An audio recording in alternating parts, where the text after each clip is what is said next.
Welcome. I wanted to share this experience I had on the weekend about core stability and scar tissue. Now, we did a training course on the weekend and I was instructing other therapists about how to do core stability. And we had some interesting results in that we had a Pilates trainer there, and she actually had a rotation of her rib cage, and for her to get core stability, then she had to absolutely instruct her body to do every part of that task. So she would say, let the air go down, let the ribs expand, contract the muscles of the abdomen. And it didn't look too bad, but it was at a great effort to her.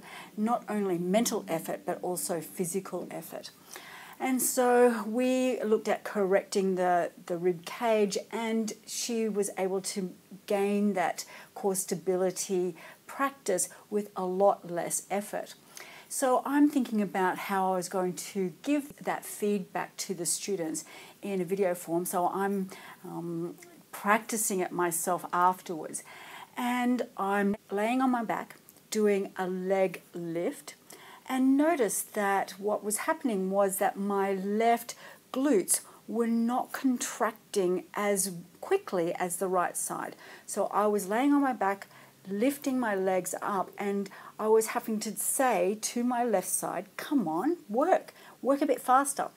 And so I got into that practice and said, now I must contract that faster. I must contract it at the same time as the right side.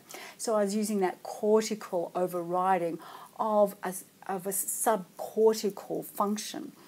And then it dawned on me, no, this is not about using that. What was going on that was causing me to respond in that way, which was left side responding slower than the right side.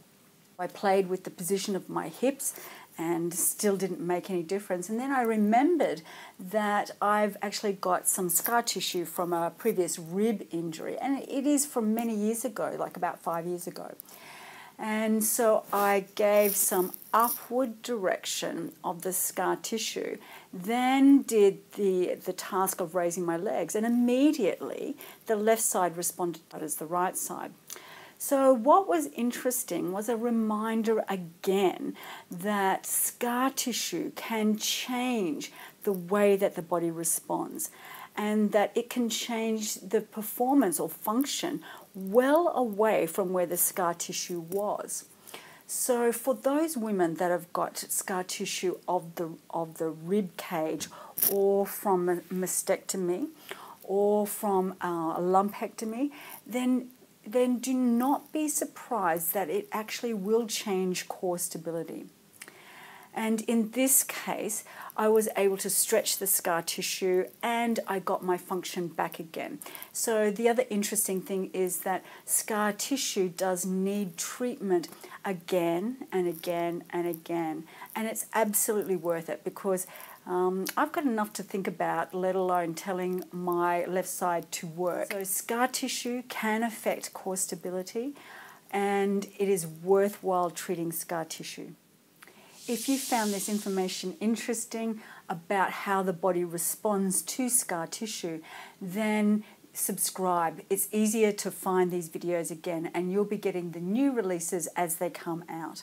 If you want to share a comment or talk about something that I haven't covered as yet, then again, leave a comment, and we'll cover topics that will be helpful to more than you and more than me.